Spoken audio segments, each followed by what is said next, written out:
I've always been curious about the dark web. Not in a reckless way, but in that I want to see what's really out there kind of way. I'd heard the stories, illegal marketplaces, hidden forums, and places where morality didn't exist. Part of me didn't believe it though. I thought it was all hype, urban legends twisted through retellings. But tonight, I decided to find out for myself. I'd done my research. I had Tor installed, used a VPN, and read up on how to stay anonymous. I wasn't planning to buy anything. I just wanted to explore. I thought I'd poke around, satisfy my curiosity, and log off without a second thought. It didn't take long before I stumbled across a message board. The layout was basic, and the threads were mostly gibberish. Users discussing strange conspiracy theories, illegal services, things I didn't want to be associated with.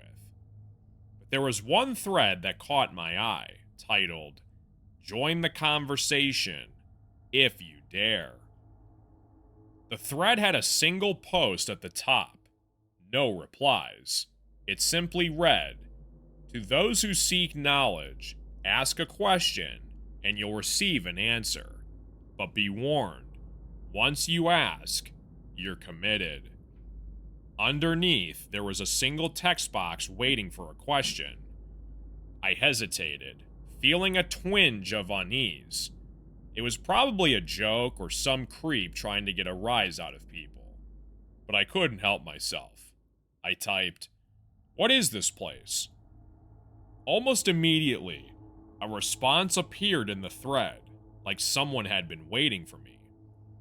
"This is where truth finds you. Ask something real." I stared at the screen, feeling the weight of that answer. Something about it felt different from the other forums I had visited. I closed the window and took a deep breath, deciding to leave. When I tried to exit Tor, my screen flickered, and the browser wouldn't close. I tried to force quit, but nothing happened. Was my system compromised? Was someone in my computer? Then another message popped up on the screen, even though I hadn't typed anything. "You're not finished yet. Ask me a question." How could they know I was still here? This wasn't just some random board. This was something else. Something that could see me. I felt trapped. I didn't know what else to do, so I typed, "What do you want from me?"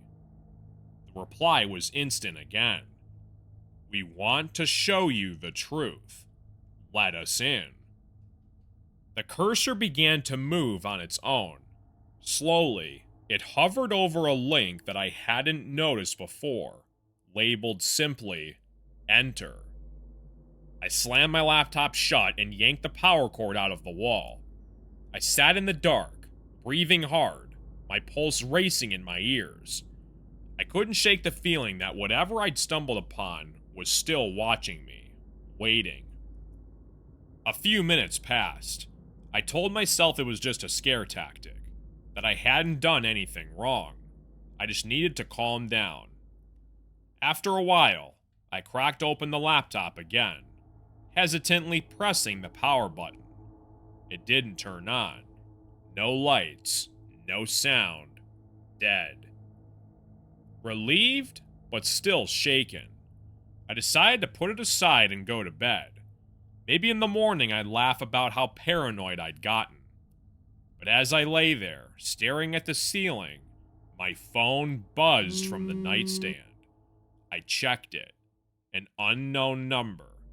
No message, just a notification that I'd missed a phone call. A second later, the screen lit up again. Another call. I answered this time, trembling as I brought the phone to my ear. No one spoke, but I could hear breathing. After a few seconds, a voice I didn't recognize whispered, "You shouldn't have left. We're coming." I threw the phone across the room, It went silent. I didn't sleep that night, too scared to move, too terrified to close my eyes. The next morning, my laptop was still dead. I took it to a repair shop, explaining the issue as vaguely as I could. The tech opened it, then looked at me, confused. It's wiped. Completely clean. It's like someone reset it to factory settings. No data at all. I hadn't touched it since the night before. I wanted to believe it was all over. Maybe someone just messing with me, playing a prank. But as I walked out of the shop, my phone buzzed again. Another unknown number. I didn't answer. I already knew what it would say. The text read, "We're still watching you."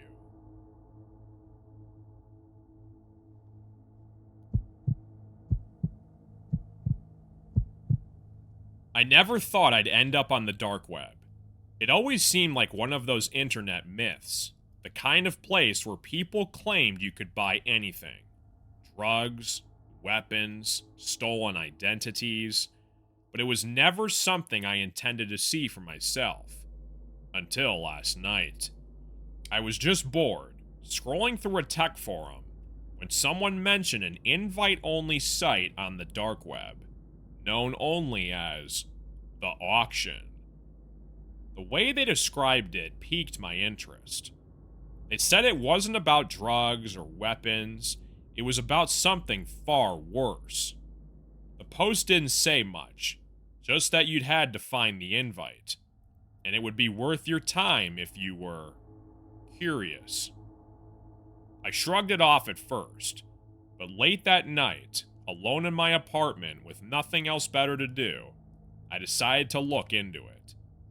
It didn't take long to find a thread with a link to a hidden service and instructions to install the Tor browser. I followed the steps, a mix of excitement and dread building in my chest.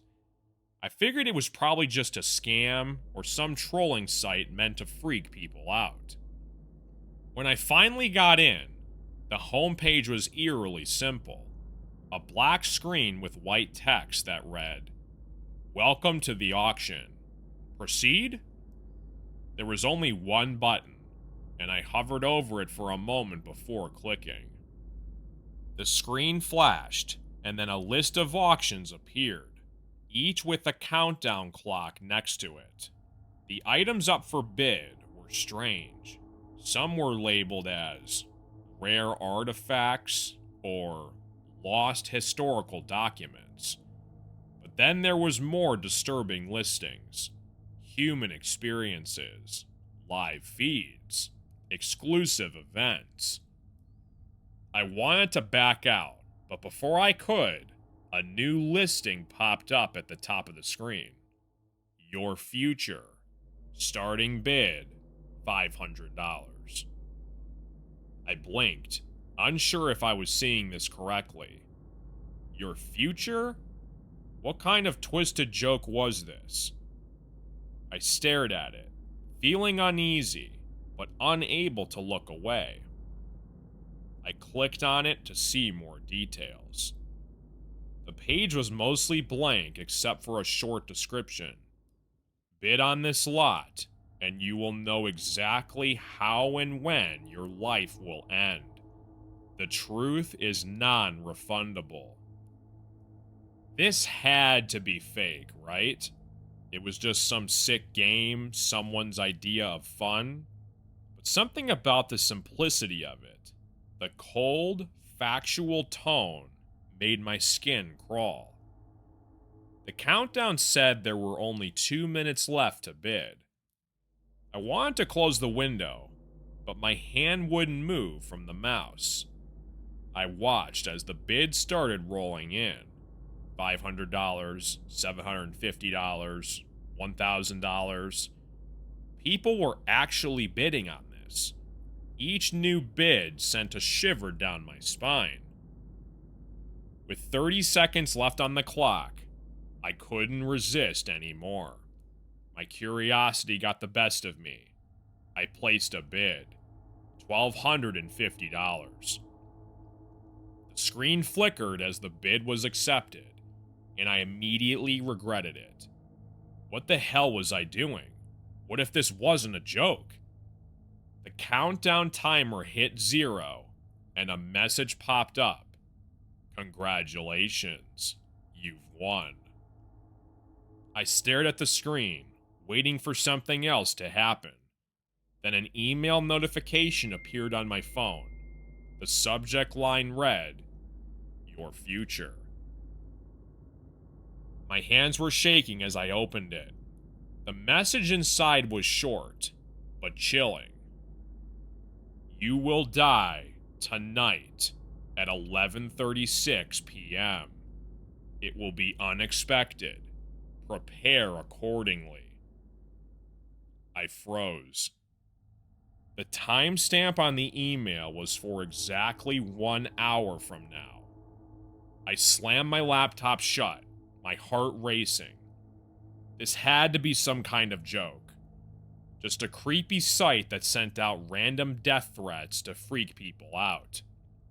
But I couldn't shake the feeling that something was terribly wrong. I tried to distract myself, but every minute that passed felt like a countdown. I checked my phone again. 10:45. I decided I needed to get out of the apartment, just in case. Maybe I was being paranoid, but I didn't want to be sitting alone in my living room if something was really about to happen to me. I grabbed my keys and headed outside. The air was cold, and the streets were eerily quiet. I walked aimlessly, glancing at my phone every few minutes. 10:55 p.m. I turned a corner and noticed a man standing at the far end of the street, watching me. He was too far away to see clearly, but he didn't move, just stood there, facing me. I picked up my pace, not wanting to be anywhere near him. 11:15 p.m. I was close to a small diner that stayed open late, so I ducked inside. The fluorescent lights were harsh, but it felt safer than being out there alone. I sat at a booth, nervously checking the time. 11:30 p.m. 5 more minutes. I was sure it was all in my head, but the dread was unbearable. I ordered a coffee, trying to act normal, but my hands were trembling so badly I could barely hold the cup. 11:35 p.m. 1 minute left. I squeezed my eyes shut, waiting.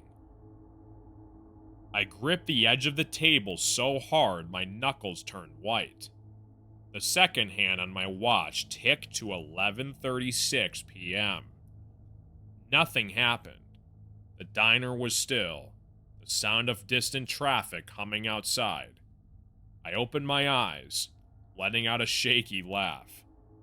It really had been a sick joke, just like I had thought. Relief flooded over me, and I felt foolish for getting so worked up. But as I looked up, I saw him, the man from the street, standing just outside the diner window, staring right at me. The lights flickered, and then everything went dark.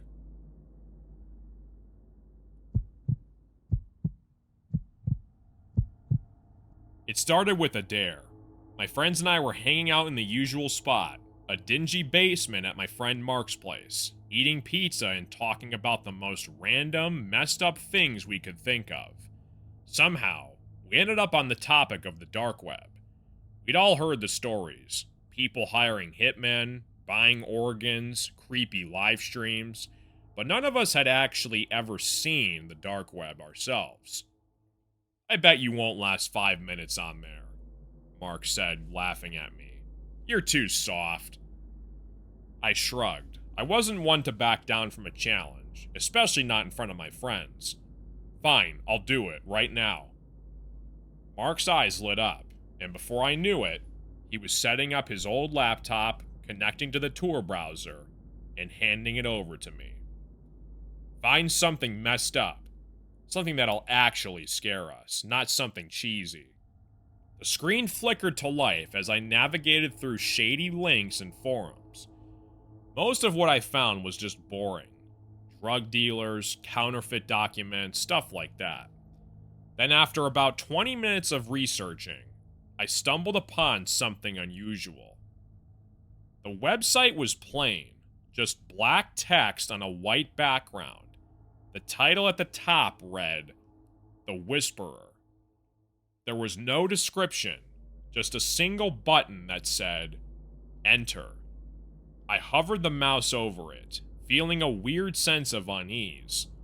It seemed like just another prank site, but something about it felt off. The guys were watching me, so I clicked it. The page that loaded was just a chat box. The text at the top said, Ask one question. The Whisperer will answer with the truth. I wasn't sure if this was supposed to be exciting or disappointing. It seemed like a lame fortune-telling gimmick. But again, the guys were watching me, and I didn't want to look scared. Go on, Mark urged. Ask something. I thought for a second, then typed, Who will I marry? It seemed safe and stupid, and I was ready to get a dumb answer, so I could close the window and be done with it. But the screen flashed, and a response appeared immediately. That's not your real question. My stomach tightened. I tried to laugh it off, but something about the way it was worded made me uneasy. I cleared the chat and typed again, this time a little more serious. When will I die? The reply came just as fast. Soon, but that's still not your real question. Now I was spooked. I glanced at Mark and my other friends, but they seemed more intrigued than scared. Mark leaned over my shoulder. Come on, ask something real, man. Something you actually want to know. I stared at the screen. What did I really want to ask it? I typed slowly this time, the words almost forming on their own. What are you? There was a long pause. The chat box stayed empty for what felt like forever. Just as I was about to close the window, a new message appeared. I am the voice in the dark. I know the things you fear. I know the things you've done. I typed back. What do you mean? The reply was instant this time, as if the Whisperer had been waiting for me to ask. You shouldn't have left her alone. My heart nearly stopped. No one knew about that night. Not Mark, not any of my friends, no one. About a year ago, I was driving home late at night when I hit something, or someone, with my car. It was dark, and I didn't see what happened until it was too late. I panicked, I checked the road, saw nothing but a crumpled bike. I drove off, and never looked back. No one ever found out. I buried it deep down and pretended it didn't happen. But now this thing knew. The guys were laughing behind me, not realizing what was happening. Dude, that's creepy as hell. How do you know? I typed back. I was there. I see everything you try to forget. And now, I'm coming for you. I slammed the laptop shut, my breath coming in and out of my mouth. The guys looked at me confused. What's wrong, man? Laughing nervously. I'm done. That's enough. I need to get out of there, away from that screen. I left Mark's house, trying to convince myself it was all just some elaborate hoax. But as I walked home, the streetlights flickered overhead. I couldn't shake the feeling that I was being watched. Every shadow seemed to shift. Every gust of wind carried a faint whisper. When I got home, I locked all the doors and windows, telling myself it was just ridiculous. I checked my phone. No messages, no missed calls, just silence. I sat on the edge of my bed, staring at the dark corners of my room. Then I heard it, a soft whisper, barely audible, but unmistakable. I'm coming for you. I spun around, but the room was empty. I knew deep down that the whisperer was real, and it was in fact coming for me. I haven't slept since. Every night, the whispers get louder, closer. It knows what I did, and it's not going to stop. Not until it has me.